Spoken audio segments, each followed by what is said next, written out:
어, 사람은 누구나 착각하면서 살아갑니다. 착각하면서.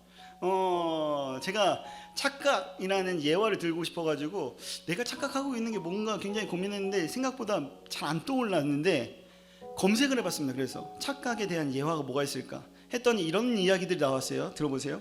한 남편이 부인의 대화가 어렵다는 것을 알고 부인의 청각을 의심하게 되었어요. 그래서 부인 몰래 이를 시험해 보기로 이 남편은 결심했어요. 그래서 어느 날 이 남편은 방 한쪽 구석에 돌아앉았고 부인은 반대쪽 구석에 돌아앉게 했어요. 이쪽 이렇게. 그 남편은 조그만 목소리로 여보 내 말 들려? 라고 물었어요. 너무 리얼했나요? 들려? 물어봤어요. 그러나 대답이 없었어요. 그래서 조금 더 가까이 가서 여보 내 말 들려? 물어봤어요. 대답이 없는 거예요. 더 바짝 가까이 가서 여보 내 말 들려? 계속 대답이 없는 거예요. 여보 내 말 들려? 대답이 없어요. 그래서 부인 등 뒤에까지 가서 여보 내 말 들려? 이렇게 귀에 대고 말했습니다. 그랬더니 그 부인이 귀찮다는 목소리로 벌써 4번째 대답했어요 라고 이야기하는 거예요. 이 남편은 자신에게 청각장애가 있는 것을 모르고 부인이 잘 듣지 못한다고 착각하면서 살았었다는 거예요. 엄청난 착각이었죠. 또 다른 착각이 있었습니다.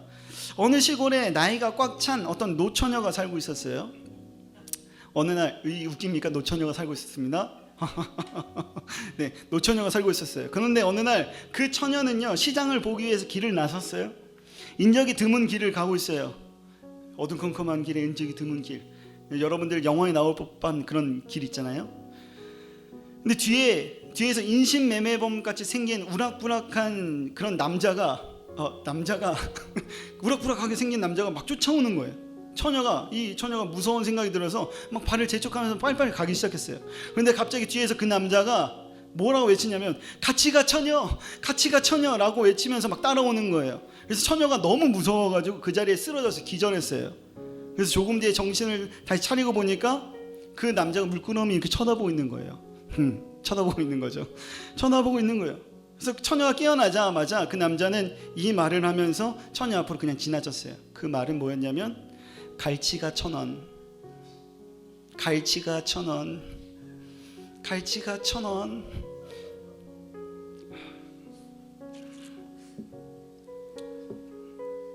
재밌을 줄 알고 착각했습니다. 저는. 네, 갈치가 1,000원. 네, 남자들이 하는 착각들이 있어요. 이런 착각이에요. 여자가 자기를 쳐다보잖아요. 쳐다보면 나한테 호감이 있는 줄 안다. 네, 보통 그래. 남자들의 착각 또 있어요. 솔직히 나 정도면 괜찮은 남자라고 생각해요. 너무 웃는데? 여자들이 싫다고 하면 그냥 튕기는 거구나 라고 착각해요. 자, 반면에 여자들이 하는 착각이 있습니다. 남자가 자기한테 먼저 말 걸면 관심 있다고 생각합니다. 그리고 남자가 어떤 여자랑 나랑 같은 방향으로 가면 관심이 있어서 따라온 줄 알아요. 여자들의 착각. 자, 엄마들의 착각이 있어요. 엄마들의 착각. 자기 아들, 자기 딸은 머리는 좋은데 공부를 안 해서 공부를 못하는 줄 알고 계세요. 할렐루야. 엄청난 착각. 제가 많이 들었었던 말들 중에 하나예요. 얘는 머리가 좋은데 공부를 안 해서 그래. 마음만 먹으면 돼. 다른 걸 먹어서 그렇지. 우리는 살면서 모두가 어떤 것에 착각할 때가 있고 그것을 착각을 경험하면서 살아가요. 근데 오늘 말씀을 통해서 우리는 이것만 절대 착각하지 않아야 돼 라고 오늘 말씀에서 말하고 있어요. 어떤 것인지, 그 착각하지 마야 되는 것이 어떤 것인지 사울 왕과 이스라엘 사람들의 모습을 통해서 깨달아지는 은혜가 있기를 간절히 소망합니다. 깨달아지기를 간절히 소망합니다. 그런 지혜가 있는 청년이기를 소망합니다. 할렐루야. 이스라엘 백성들도 뭔가 단단히 착각하고 있는 한 가지가 있었어요. 이스라엘 백성들이 뭘 착각하고 있었냐면 그것은 바로 다른 나라처럼 왕이 있으면 자신들이 안전할 것이라고 생각했어요. 그래서 이스라엘 백성들은 이스라엘 왕이신 하나님께 왕을 달라고 쪼르는 거예요. 당시에 왕의 능력에 따라서요 그 나라의 흥망성쇠가 좌지우지 됐거든요. 그래서 하나님이 곧 이스라엘 왕임에도 불구하고 이 이스라엘은 다른 나라처럼 사람을 왕으로 세워지기를 원했어요. 그래서 그 왕이 곧 우리 이스라엘, 나 자신을 보호하고 그 왕이 곧 나의 힘, 우리의 힘이라고 생각했기 때문에 계속해서 하나님께 왕을 달라고 졸랐어요. 그렇게 세워진 왕이 사울 왕이었어요. 자, 우리도 이럴 때가 있어요. 우리가 하나님 믿고 하나님이 살아계시다는 걸 알매도 불구하고 세상 사람들이 보기 좋다고, 세상에 살아갈 때 이건 꼭 필요하다고 해가지고 그것을 막 달라고 쫓아 기도하는, 혹은 그렇게 살아가는 그런 모습들처럼 이스라엘 백성들이 지금 그렇게 했다라고 생각하시면 되는데, 그렇게 세워진 왕이 누구였냐면 사울 왕이었다. 사울 왕은 그대들이, 이스라엘 백성들이 좋아하는 보기 좋은 왕이었어요. 사울이 왕이 되고 2년이 흘렀을 때 사울은 자신을 위해서 뭘 만드냐면 3,000명의 군대, 직속 부대를 만들었어요. 3,000명. 이 사울은 이 군대가 자신의 왕의 입지와 이 군대가 자신의 생명을 보호할 것이라고 확신했어요. 그리고 지금 사울은 자신의 입지, 왕의 입지를 다지기 위해서 좋은 구실을 가져야 할 필요가 생겼는데, 그 구실이 뭐였냐면 이거였습니다. 이스라엘이 하나님이 약속으로 주신 땅, 어디? 가나안 땅, 거기에 입성해서 들어왔는데 온전히 딱 이스라엘 사람들만 있는 것이 아니었어요. 다른 사람들도 있었어요. 가나안 전역에 이스라엘 왕권을 행사하기 위해서 가나안 전역에 있는 다른 나라들을 몰아내고 이스라엘 그것을 차지해야 되는 어떤 그런 명분을 사울이 찾았습니다. 그런데 거기에 하나님이 원하시는 방식이 분명히 있었을 텐데, 사울은 언제나 이것을 염두에 두고 있었어야 됐어요. 하나님이 경영하시는 하나님 나라의 일을 할 때 하나님 방식대로 했어야 되는데 사울은 그렇게 하지 않았다라는 게 오늘 말씀이었거든요.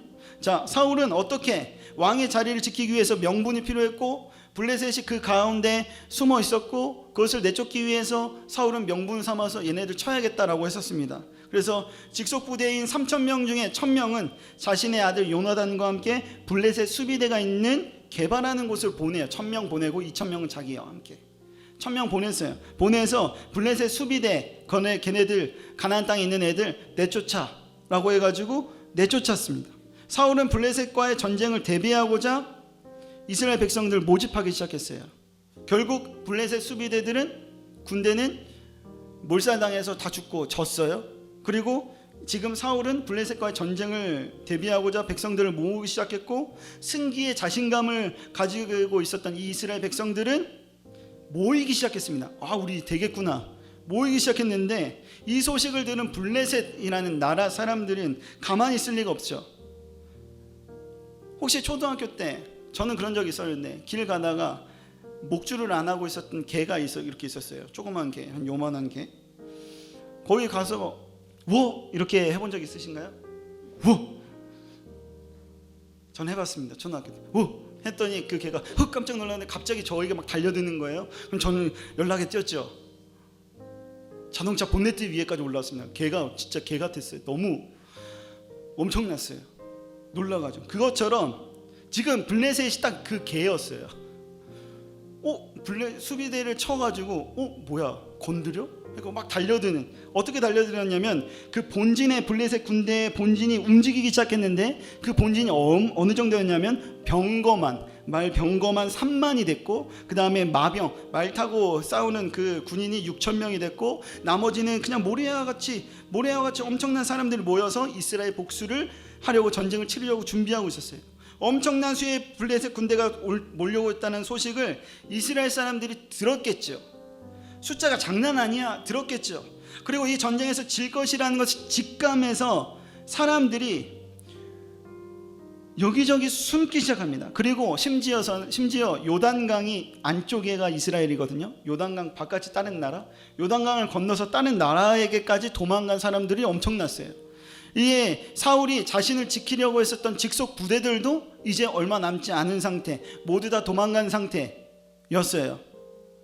저는 이 말씀을 묵상하면서 참 이런 생각했습니다. 참 이거 아이러니하다. 이스라엘 백성들은 자신을 보호하기 위해서 자신의 힘이 되어줄 왕을 원해서 세웠어요. 그리고 그 왕은 또 자신을 보호하기 위해, 지키기 위해 자신의 직속 부대 3,000명을 세웠어요. 그런데 엄청난 위협과 어려움 앞에 자신의 힘이라고 생각했었던 그것들이 지금 사라졌어요. 그것을 자신을 보호하지 못한다는 사실을 깨달았어요. 이것이 나를 지키지 못한다는 것을 엄청난 착각을 알기 시작했어요. 그러면 하나님께 돌아가야 되잖아요. 그렇지 않은 모습을 가지고 있는 거예요. 우리도 때로 우리 자신을 지키기 위해서, 자신을 보호하기 위해서 많은 것들을 요구하고 필요로 해요. 나를 지키고 내 공동체와 내 가족을 지키기 위해서 돈을 벌고, 그 돈이 나와 가족을, 그 공동체와 관계를 돈독하게 만들 거라고 생각하면서 돈을 벌어요. 그런데 돈으로 해결되지 못한 문제들 앞에 지금 내 위치와 내 권력과 내 직장과 내 직업과 내 학력으로 해결하지 못하는 엄청난 문제들 앞에 우리는 늘 앞으로 마주하면서 살아가요. 여러분들 그 에스키모인들이 늑대를 사냥하는 방법에 대해서 알고 계신가요? 에스키모인들은요, 늑대를 사냥하기 위해서 칼날에 동물의 피를 묻혀요. 그리고 얼려요. 그리고 칼날이 보이지 않게 동물의 피를 엄청 묻혀요. 탕후루처럼 막 묻혀요. 묻힌 다음에 얼려요. 그리고 늑대가 오고 가는 길목에 꽂아놔요.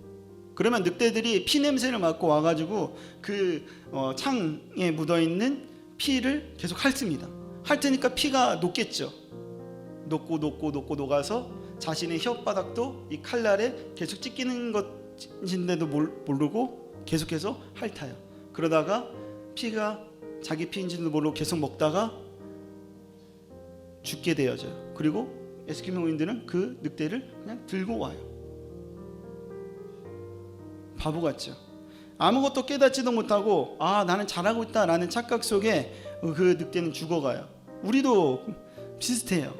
지금 사울도 비슷해요. 우리는 깨달아야 하는데 깨닫지 못해요.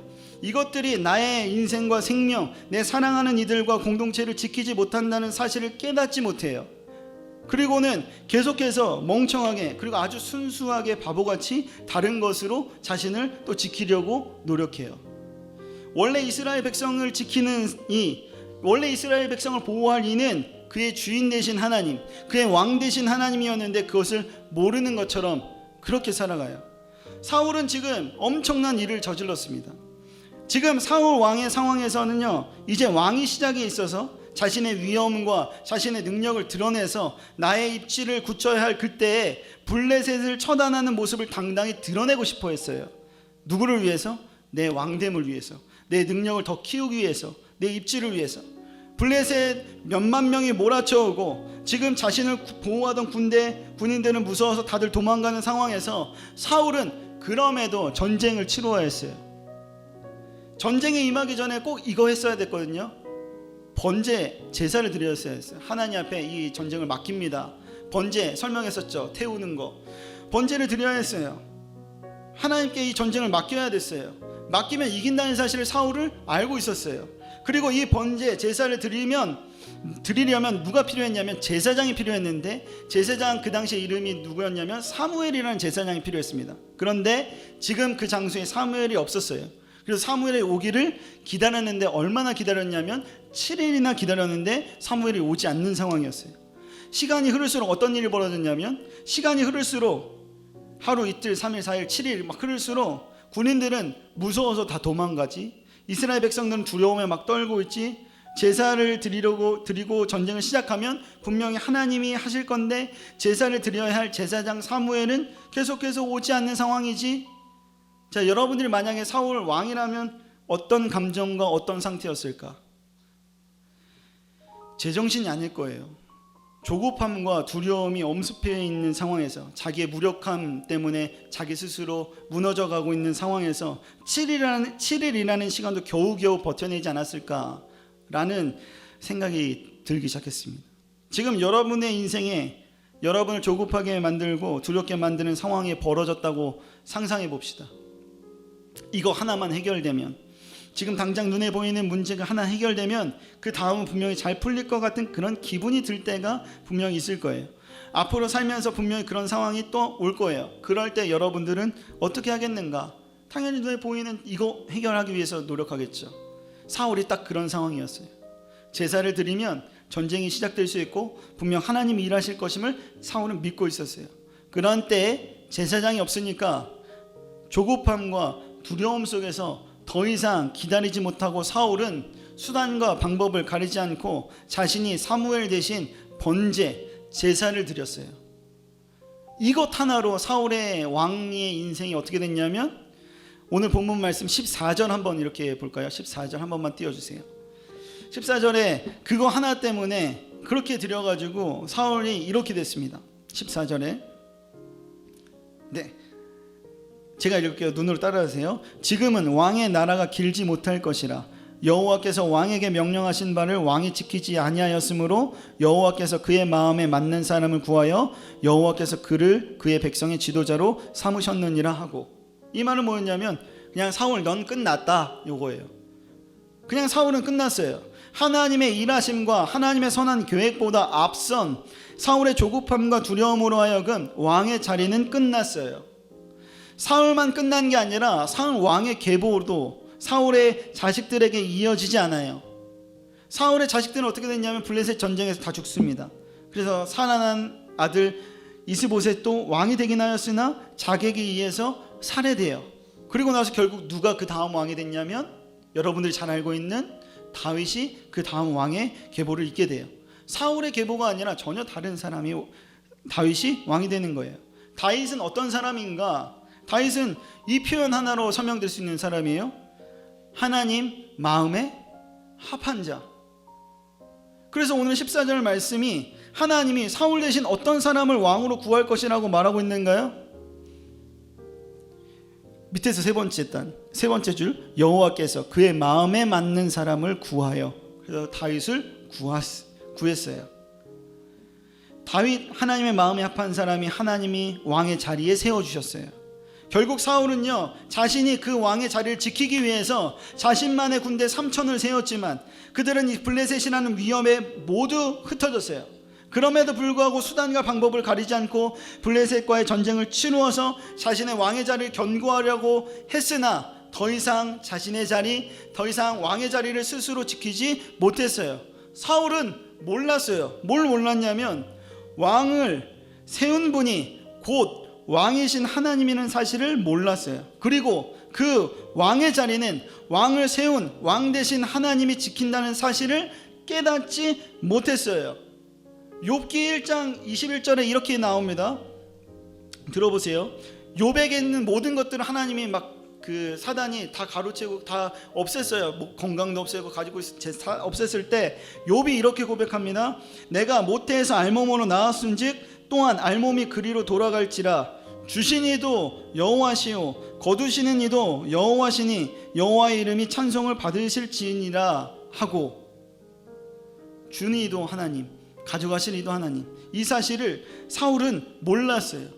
사울은 수단과 방법을 가리지 않고 자신의 왕의 자리를 지키고자 했는데 사울이 진짜 했어야 할 행동은 뭐였냐면 수단과 방법을 가리지 않고 하나님의 뜻을 알고 하나님을 따르는 모습이 있었어야 했어요. 이것이 하나님이 세우실 사람, 이꼬르, 그의 마음에 맞는 사람. 사랑하는 여러분, 우리는 수단과 방법을 가리지 말고 행동해야 합니다. 하나님의 기쁨, 하나님의 영광을 드러내기 위해서 수단과 방법을 가리지 말아야 돼요. 우리는 다른 것에 수단과 방법을 가리지 않고 잘 행동하죠. 특히 자신의 유익과 내 즐거움과 내 쾌락을 위해서는 정말 수단과 방법을 가리지 않아요. 잘못된 명분을 합리화시키면서까지 자신의 즐거움과 자신의 유익과 자신의 쾌락을 위해서는 수단과 방법을 가리지 않고 죄를 허용해요. 이제 우리는 여기에 수단과 방법을 가리지 않는 삶에서 벗어나요. 그리고 하나님의 영광을 드러내는 일, 하나님이 원하시고 하나님이 기뻐하시는 일에 수단과 방법을 가리지 않고 최우선으로 늘 생각하고 내 삶에서 실현하는 인생을 한번 살아가 봅시다. 그렇다면 하나님이 그 왕의 자리를 지키실 것과 같이 우리의 삶의 자리도 지키실 거예요. 우리의 인생을 지키시고 우리의 모든 것 가운데 선한 계획으로 인도하실 그분이 하나님이라는 사실을 우리는 알게 될 거예요. 하나님이 주신 이도 하나님이시고 거두시는 이도 하나님이세요. 이 사실을 사울은 왕의 자리에 있을 때 몰랐어요. 왕을 하나님이 주신 거였구나. 여러분의 달란트와 능력을, 여러분의 지금의 삶을, 여러분 지금의 자리를 여러분의 능력으로 올라오는 것 같이 생각하고 착각했었던 이것을 조심하라 말씀하시는 거예요. 사울과 이스라엘 이 이야기를 통하여서 우리 하나님의 마음의 기쁨이 되는 일에 수단과 방법을 가리지 맙시다. 하나님을 기쁘시게 하는 인생을 살아가는 여러분 되어지기를, 여러분의 인생이 그런 인생이 되어지기를 소망합니다. 여러분의 주시는 이도 하나님, 거두시는 이도 하나님, 우리에게 맡겨진 것은 하나님께 마음에 합하기 위하여서 최선을 다하고 하나님께 영광을 돌리는 삶이 하나님이 원하시는 삶. 장수 세례를 받았거든요. 세례 교육을 했습니다. 그 가운데 교육할 때 여러 가지 이야기를 나누는데 이거가 지금 기억이 나요. 하나님이 장수를, 여러분들을 이 세상에 태어나게 한 이유와 목적이 있다. 그 뭐냐? 하나님의 영광을 드러내고 하나님을 영화롭게 하기 위해서다. 그래서 영화롭다 무슨 뜻인가 찾아봤습니다. 무슨 뜻이었죠? 장수님? 빛나게 하고 드러나는 것, 영화롭게 하다. 하나님을 영화롭게 하는 삶이 우리가 태어난 삶의 이유이다. 가장 큰 목적이다. 여러분들 통해서 하나님이 드러나고 여러분들 통해서 하나님이 더 빛나는 인생 살아가기를 간절히 축복합니다. 수단과 방법을 가리지 말고 어디에 최선을 다하자? 하나님을 기쁘시게 하는 일에 최선을 다하는, 그래서 하나님이 지키시는 것을 경험하고 채우시는 것을 경험하는 우리가 되어지기를 간절히 소망합니다. 다 같이 기도하도록 하겠습니다.